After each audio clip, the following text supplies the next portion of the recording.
You're correct that what we see playing out on a geopolitical stage is Machiavellian, right? It is pragmatic to a fault, seemingly. But what you're not thinking of is your personal frame of reference, right?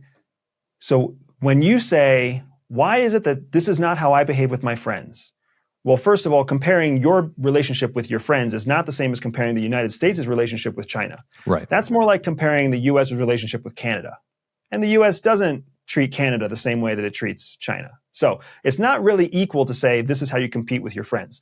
Let's talk about how you compete with your competitors, with other people who are in your competitive business space, with other people who are competitive in your neighborhood, even with the parents of other kids who, when your kids are competitive on the soccer field.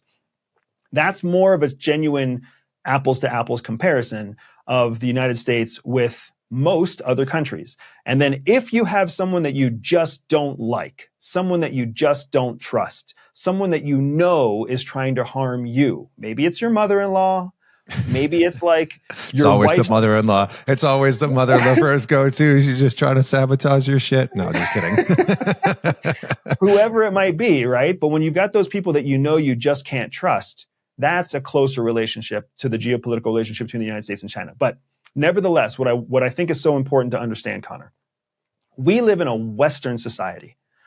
We live in a Western first world society, right? Which means we have established continuity of government and consistency of utilities, electric utilities, clean water utilities, sanitation, sewage utilities, right? Road utilities. The developing world, what we would call the second world, right? So you've got first world, that's us.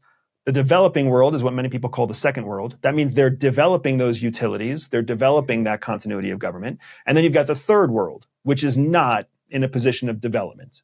Chunks of Africa, chunks of South America, chunks of Southeast Asia.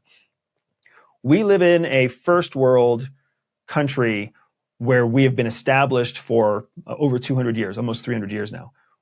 A big part of what makes us successful is the fact that we condition our children to believe and accept a social conditioning that makes us predictable adults, right? When how old are your children, Connor? 8 weeks and 8 weeks old and 3.5. So they're pretty young. They're still young, but does that 3.5-year-old go to daycare? He does not. He just started to go to preschool. So I guess that's kind of. So he goes to preschool. Yeah. So 3.5 years old. That means like cognitively, developmentally, they are a total sponge. They absorb everything and they repeat it, right? Does their daycare make them stand in lines?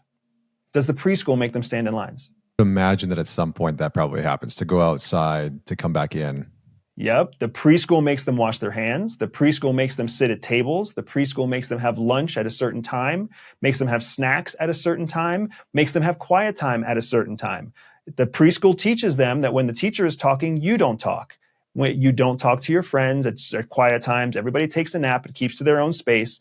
You know, this is your peg where you hang your jacket and where you put your lunchbox. You can visualize the preschool in your own head, right, Connor? Mm-hmm. What that is doing is it's conditioning your child for what the federal government wants from an adult in the future. And now that's why you and I pay our taxes. That's why you and I drive the speed limit. That's why you and I park within the lines at the parking lot. Yeah, congratulations, Connor. You go 10 miles an hour over the speed limit. Right. You are a daring badass, right? Right? Because you know that once you hit 12 miles an hour over the speed limit, you're going to get a ticket. Pulled over. That's right. That's still the condition, right? Yeah. So we live in a society that has carefully crafted a culture that conditions us for a world mindset, a worldview that is predictable as adults. And a big part of our worldview, Connor, is what you just talked about. Oh, I'm 40 and now I'm starting to think about geopolitics. That is a gigantic win for the federal government. It means that for the last 40 years, you've done something else and you've let the government be the government. And now that you're 40, the only fucking thing they need you to do is pay your taxes and vote. And guess what? Because you're over 40 and conditioned, you're going to vote in a predictable way. Once you make over $140,000, you are most likely going to vote conservative. Once you exceed $300,000, you are most likely going to switch and start voting liberal again. But under the age of 30, chances are that you're going to vote liberal, right? The federal government knows all of this, not because there's some deep state, but because they understand that in order to maintain a predictable, civilized world, they need to create economically viable resources who generate a tax base all the way through the age of about 67 years old. And that's why you see Medicare and Social Security changing, because as health changes and our lifespans change, the federal government wants to extend the viability of our tax base, because it is our tax base that pays for the institution that continues to create the stability of the cycle. And it's that exact step, that stable cycle that the rest of the world is trying to create. China is trying to create that. Iran is trying to create that. Argentina is trying to create that.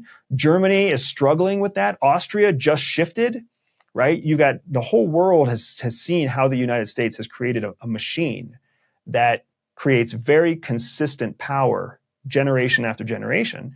And that's what everyone's trying to model. And that's just human psychology and sociology at play. Nothing nefarious, nothing hard. It's the same thing every father does with their own children. Go to bed at a certain time, eat this kind of food, watch this kind of show.